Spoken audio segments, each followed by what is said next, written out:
संस्कृताय मित्रों, आप सभी का अपना यूट्यूब चैनल विजय बुक क्लासेस परिवार में जुड़ने के लिए सभी को बहुत बहुत धन्यवाद। आज जो है अगला प्रैक्टिस सेट जो है संख्या 7 मॉडल पेपर 7 और आज आपका जो है टेट की परीक्षा जो 23 तारीख को होनी है। आज जो है संभावित और परीक्षा को भी क्लियर कर दिया गया है कि आज एडमिट कार्ड भी आपके अपलोड कर दिए गए हैं और सभी में तो जो है वेबसाइट पर जाके अपना एडमिट कार्ड जो है अपलोड कर लें। और उसमें जो है परिवहन सुविधा भी आपको निःशुल्क दी गई है, जो परिवहन विभाग को इसकी जानकारी दे दी गई है। तो आप एडमिट कार्ड की जो है 4-5 कापी साथ में लेकर के परीक्षा के दौरान जाएंगे तो आप जो है वहाँ पर हर एक प्रति कापी आपसे वो जो है जहाँ से जहाँ बस आप चेंज करेंगे तो आपको हर एक प्रति आपको देना होगा। तो चलिएगा देर न करते हुए अगला प्रश्न संख्या देखिएगा 1 पूछा है, महाभाष्यकार कौन है? तो महाभाष्यकार कौन है? पाणिनि, कात्यायन या पतंजलि या भट्टोजी दीक्षित? तो ये आपको बताना है। तो पाणिनि जो है हमारे महाभाष्यकार कौन है? तो पाणिनि जो है आपको सभी को पता है कि जो है क्या होते हैं। आपको पूछा गया कि महाभाष्यकार कौन है प्रश्न संख्या में।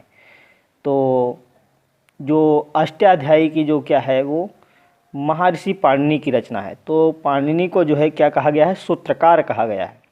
ठीक है, पाणिनि को क्या कहा गया है? सूत्रकार। क्या कहा गया है? सूत्रकार कहा गया है। पाणिनि को सूत्रकार कहा गया है। और कात्यायन को जो है क्या कहा गया है? तो वार्तिककार कहा गया है।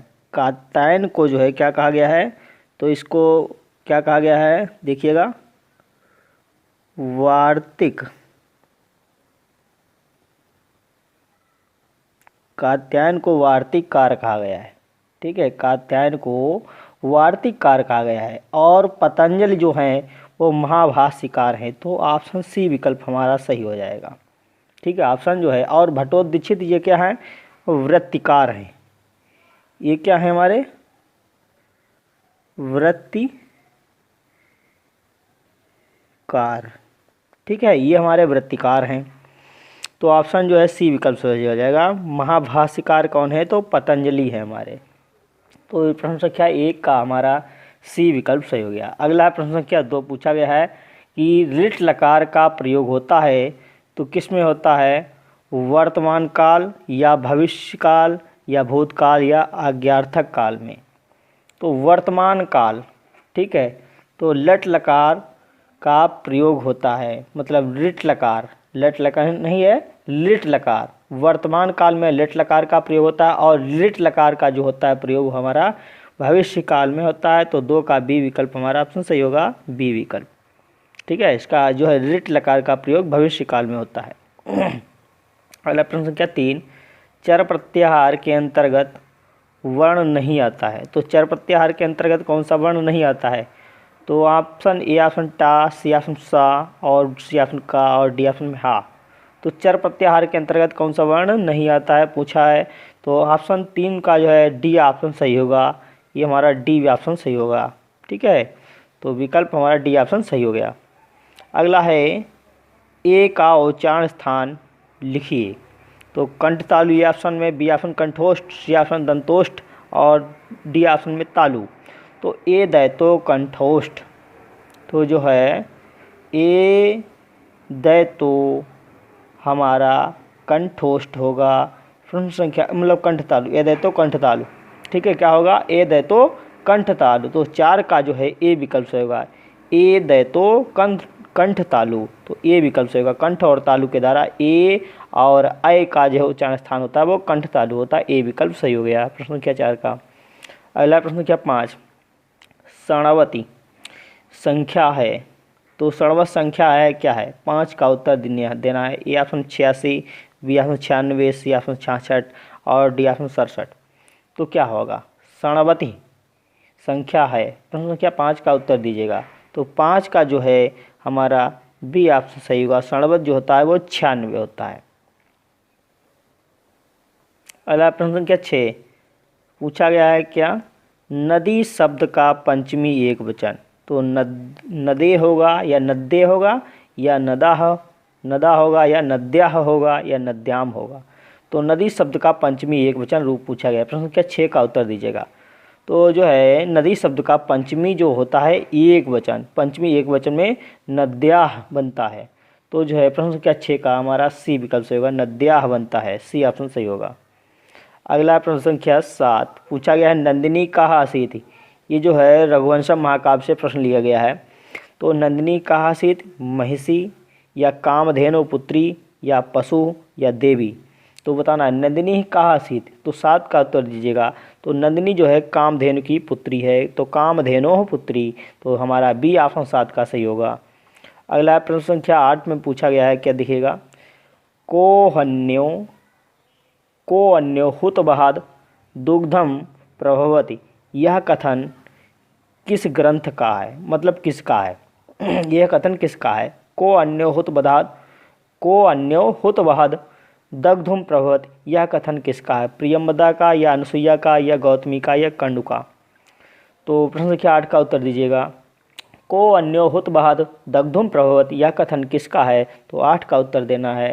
तो प्रश्न संख्या 8 का जो है अनुसुईया का कथन है, बी ऑप्शन सही होगा इसका, अनुसुईया का। अगला प्रश्न संख्या 9 में पूछा गया, लव धातु में अत्वा प्रत्यय का रूप होगा। लव धातु में अत्वा प्रत्यय करने पर क्या शब्द बनेगा, तो लभित्वा बनेगा ये ऑप्शन में, या लब्धा बनेगा या लभित्वा बनेगा। तो ए और बी एक ही जैसे विकल्प हैं, या ऑप्शन बनेगा लभध्वा, लभध्वा, ठीक है, लिखा है लभध्वा। तो ऑप्शन हमारा जो है कौन सा सही होगा, लभ धातु में अत्वा प्रत्यय करने पर जो है 9 का बी ऑप्शन सही होगा, लब्ध्वा बनता है, ठीक है, लबध्वा नहीं बनता है, लब्धा बनता है। तो बी विकल्प हमारा सही होगा। अगला प्रश्न संख्या 10 देखिएगा, 10 में क्या पूछा गया है। प्रश्न संख्या 10 क्या है, भू धातु लोट लकार मध्यम पुरुष बहुवचन का रूप। भू धातु लोट लकार मध्यम पुरुष बहुवचन का रूप है। भवत होगा या भवत होगा या भवता होगा या भवता। तो भू धातु लोट लकार मध्यम पुरुष बहुवचन का रूप है। तो 10 का उत्तर दीजिएगा। तो 10 का जो है ए विकल्प सही होगा, हमारा भवत बनता है, मध्यम पुरुष बहुवचन में भवत बनता है भू धातु लोट लकार में। तो ए ऑप्शन हमारा सही हो गया। अगला प्रश्न संख्या 11, पश्यामि में पा धातु के किस लकार पुरुष और वचन का रूप है। तो पश्यामि जो है पा धातु के किस लकार पुरुष और वचन का रूप है। तो बताना है लट लकार प्रथम पुरुष एक वचन में, या लट लकार उत्तम पुरुष एक वचन में, या लिट लकार उत्तम पुरुष एक वचन में, या लोट लकार उत्तम पुरुष एक वचन में। तो उत्तर दीजिएगा 11 का। तो 11 का जो है सी विकल्प सही होगा हमारा, लिट लकार उत्तम पुरुष एक वचन में बनता है पश्यामि, ठीक है, लिट लकार उत्तम पुरुष एक वचन में बनेगा पश्यामि। तो हमारा 11 का सी विकल्प सही हो गया। अगला है प्रश्न संख्या 12, गद्य त्रय के अंतर्गत कौन से कवि आते हैं। तो बाणभट्ट, सुबंधु या अंबिका दत्त व्यास। ये ऑप्शन में बी ऑप्शन बाणभट्ट, सुबंधु, दंडी। सी ऑप्शन में दंडी, सुबंधु, गुणाढ़, और डी ऑप्शन लिखा बाणभट्ट, दंडी और हर्ष। तो 12 का उत्तर दीजिएगा सीमित। तो 12 का क्या ऑप्शन सही होगा, गद्यत्रय के मतलब गद्यत्रय के अंतर्गत कौन से कवि जो आते हैं वो कौन से कवि हैं। तो 12 का उत्तर दीजिएगा। तो 12 का हमारा बी विकल्प सही होगा, ये बाणभट्ट, सुबंधु और दंडी आते हैं, मतलब गद्यत्रय के अंतर्गत आते हैं, ठीक है, गद्यत्रय के अंतर्गत बाणभट्ट, सुबंधु और दंडी आते हैं। तो 12 का हमारा बी ऑप्शन सही हो गया। अगला प्रश्न संख्या 13, अहम हयः विद्यालयं गतवान्। अहम हयः विद्यालयं गतवान्, इस वाक्य में अव्यय पद होगा, अहम होगा या गमिष्यामि होगा। गमिष्यामि ये तो हमारी क्रिया होती है, विद्यालयम ये भी हमारा क्या होगा, और हयः तो बताना है। तो इसमें बताना है अहम हयः विद्यालयम गतवान्, इस वाक्य में अव्यय पद होगा। तो 13 का उत्तर दीजिएगा। तो 13 का जो है डी विकल्प सही होगा, ये हमारा अव्यय पद हयः है, 13 का डी विकल्प सही हो गया। अगला प्रश्न क्या 14, चौरात विभेति में चौरात पद में कौन सी विभक्ति है। तो चौरात विभक्ति में जो चौरात पद है इसमें कौन सी विभक्ति है, सप्तमी होगी या चतुर्थी होगा या पंचमी होगा या तृतीया होगा।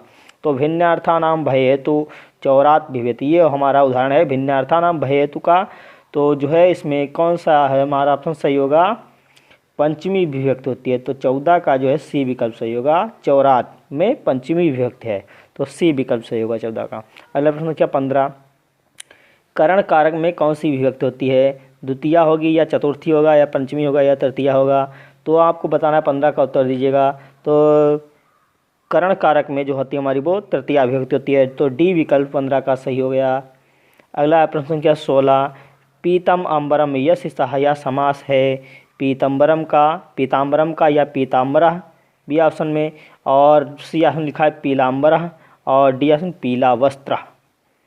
तो क्या होगा, पीतम अम्बरम यश सहाया समास जो होगा वो किसका है, 16 का उत्तर देना है। तो 16 का जो है वो हमारा बी विकल्प सही होगा, बनेगा पीताम्बरः, बी विकल्प सही होगा। अगला है प्रश्न संख्या 17, हरित्राता में कौन सा तत्पुरुष समास है। तो हरित्राता पद में कौन सा तत्पुरुष समास होगा, द्वितीय तत्पुरुष या तृतीय तत्पुरुष या चतुर्थी तत्पुरुष या पंचमी तत्पुरुष। तो हरित्राता में कौन सा तत्पुरुष समास होगा, 17 का उत्तर दीजिएगा। तो 17 का जो है बी विकल्प सही होगा, हरित्राता में जो है तृतीय तत्पुरुष समास होगा, तो 17 का बी ऑप्शन सही हो गया। अगला प्रश्न संख्या 18, धात्र्यंशः, ठीक है, धात्र्यंशः संधि होने पर पद बनेगा, मतलब धात्र प्लस अंशः संधि होने पर बनेगा, तो धात्रांशः बनेगा या धात्र अंशः बनेगा या धात्रांशः बनेगा या धात्रंशः बनेगा। तो ऑप्शन बताना है। तो 18 का विकल्प बताइएगा, क्या ऑप्शन बनेगा। 18 का जो है डी विकल्प बनेगा हमारा, जो है संधि होने पर धात्रंशः बनता है, धात्र अंशः, ठीक है। तो डी विकल्प हमारा 18 का सही होगा। अगला प्रश्न क्या 19, पवित्रम पद का संधि विच्छेद होगा। तो पौ प्लस इत्रम होगा या पो प्लस इत्रम या पो प्लस इत्रम, ये तो है दोनों विकल्प गलत। अब बचे हैं ए और बी। तो पवित्रम पद का संधि विच्छेद करने पर हमारा ऑप्शन जो बनेगा वो बी ऑप्शन सही होगा, पो प्लस इत्रम बराबर पवित्रम, ये अयादि संधि का उदाहरण है। अगला प्रश्न संख्या 20, क्या पूछा गया, गंगा नदी सभी नदियों में प्रसिद्ध और पवित्र मानी जाती है। गंगा नदी सभी नदियों में पवित्र और प्रसिद्ध और पवित्र मानी जाती है, इसका अनुवाद बनाना है। तो ऑप्शन इसका बताइए क्या होगा, गंगा नद्यः सर्वासु नदीषु प्रसिद्धा पवित्रः च मन्यते, ये ऑप्शन बी ऑप्शन में लिखा है गंगा नदी सर्वासु नदीषु पवित्रा प्रसिद्धा पवित्रा च मन्यते। तो क्या होगा, और फिर ऑप्शन में दिया है सी ऑप्शन में गंगा नदी सर्वासु नदीषु प्रसिद्धा पवित्रा च मन्यते, और गंगा नदी सर्वासु नद्याः पवित्रः प्रसिद्धा पवित्रा च मन्यते। तो विकल्प ऑप्शन क्या होगा, गंगा नदी सभी नदियों में प्रसिद्ध और पवित्र मानी जाती है, इसका अनुवाद होगा। तो 20 का उत्तर दीजिएगा। तो 20 का जो है सी विकल्प हमारा सही होगा, गंगा नदी सर्वासु नदीषु प्रसिद्धा पवित्रा च मन्यते, सी विकल्प इसका सही हो गया। अभी इसका अगला प्रश्न संख्या 21, क्या पूछा गया है, निम्नलिखित में से भिन्न पद को चुनिए। तो स्कंदः, चक्षु या कपोला या काका। तो निम्नलिखित में से जो भिन्न पद है उसको चुनना है। तो 21 का जो है डी विकल्प हमारा सही होगा, ये काका जो है ये हमारा भिन्न पद है, तो 21 का डी विकल्प सही हो गया। अगला प्रश्न संख्या 22, विद्वान, विद्वान का पर्यायवाची नहीं है, पूछा गया है विद्वान शब्द का पर्यायवाची नहीं है। तो सुधी, कोविदा या धीमान या श्रीमान। तो 22 का जो है हमारा डी विकल्प सही होगा, ये जो है हमारा विद्वान का पर्यायवाची नहीं है, ये सम्मानित में लगाते हैं, मतलब सम्मान में किसी में श्रीमान लगाते हैं। तो हमारा 22 का जो है डी विकल्प जो है वो विद्वान का पर्यायवाची नहीं है। अगला प्रश्न संख्या 23, चाहिए अर्थ में प्रयुक्त प्रत्यय श्रत्रिय और सानच या अत्वा या लप्य प्रत्यय या तव्यत और अनियर या अत अथवत प्रत्यय। तो चाहिए अर्थ में जो प्रयुक्त प्रत्यय होता है 23 का उत्तर दीजिएगा। तो 23 का जो होता है तव्यत और अनियर प्रत्यय जो होता है वो चाहिए के अर्थ में प्रयुक्त होता है, तो 23 का सी विकल्प सही होगा। अगला प्रश्न संख्या 24, टी संज्ञा करने वाला सूत्र। तो अलो अंत्याद पूर्व उपधा। तो ये क्या करता है हमारा, उपधा संज्ञा करता है, ठीक है, ये उपधा संज्ञा को करने वाला है। और अचो अंत्याद टी, तो ये बी विकल्प हमारा सही होगा, ये टी संज्ञा करता है, क्या टी संज्ञा को करने वाला सूत्र है, चौथयांत टी। और अर्थवद धातुर प्रत्यय प्रातिपदिकम और अदर्शनम लोपः, ये लोप संज्ञा को करता है। तो हमारा जो है बी विकल्प सही होगा 24 का। अला रघुवंश कैसा ग्रंथ है? नाटक है या महाकाव्य है या गीत काव्य है या गद्य काव्य है? तो रघुवंश कैसा ग्रंथ है बताइएगा, 25 का उत्तर दीजिएगा। तो 25 का जो है रघुवंशम महाकाव्यम, ये हमारा बी ऑप्शन सही होगा। रघुवंश जो है महाकाव्य ग्रंथ है। अगला है प्रश्न संख्या 26, क्या है? अशुद्ध विलोम युग्म को चुनिए। अल्पज्ञा बहुज्ञ, असीमः ससीमः, अमावास्या पूर्णिमा, गृहीता स्वीकृता। तो अशुद्ध विलोम को चुनना है। तो 26 का जो है हमारा डी विकल्प सही होगा। ये गृहीता और स्वीकृता जो है हमारा ये अशुद्ध पद है। ठीक है, 26 का डी विकल्प अशुद्ध पद। अगला प्रश्न संख्या 27, ये शिक्षण से संबंधित प्रश्न है। तो मौन पठन में क्या दोष है? शक्ति कम लगती है, दोष बताना है। मौन पठन में क्या दोष है? शक्ति कम लगती है या समय कम लगता है या उच्चारण पर कम ध्यान रहता है या भाव ग्रहण करने में सहायता करता है? तो 27 का उत्तर दीजिएगा। तो 27 का जो है हमारा कौन सा ऑप्शन सही होगा? सी विकल्प सही होगा। ये उच्चारण पर कम ध्यान रहता है, उच्चारण पर कम ध्यान रहता है। मौन पठन में क्या दोष है? तो उच्चारण पर कम ध्यान रहता है। तो सी विकल्प हमारा सही हो गया 27 का। अगला प्रश्न संख्या 28, निम्नलिखित में से कौन सा मौखिक रचना में नहीं आता है? निम्नलिखित में से कौन सा मौखिक रचना में नहीं आता है? तो कहानी कथन या प्रश्नोत्तर या अभिनय या पत्र लेखन? तो 28 का उत्तर दीजिएगा। तो 28 का जो है डी विकल्प सही होगा। ये पत्र लेखन जो है मौखिक रचना में नहीं आता है। तो डी ऑप्शन सही होगा 28 का। अगला प्रश्न संख्या 29 में क्या पूछा है देखिएगा, चित्रों पर प्रश्न करना। चित्रों पर प्रश्न करना किस स्तर पर रचना कार्य में उपयुक्त रहेगा? तो पूर्व प्रारंभिक या माध्यमिक या उच्च स्तर?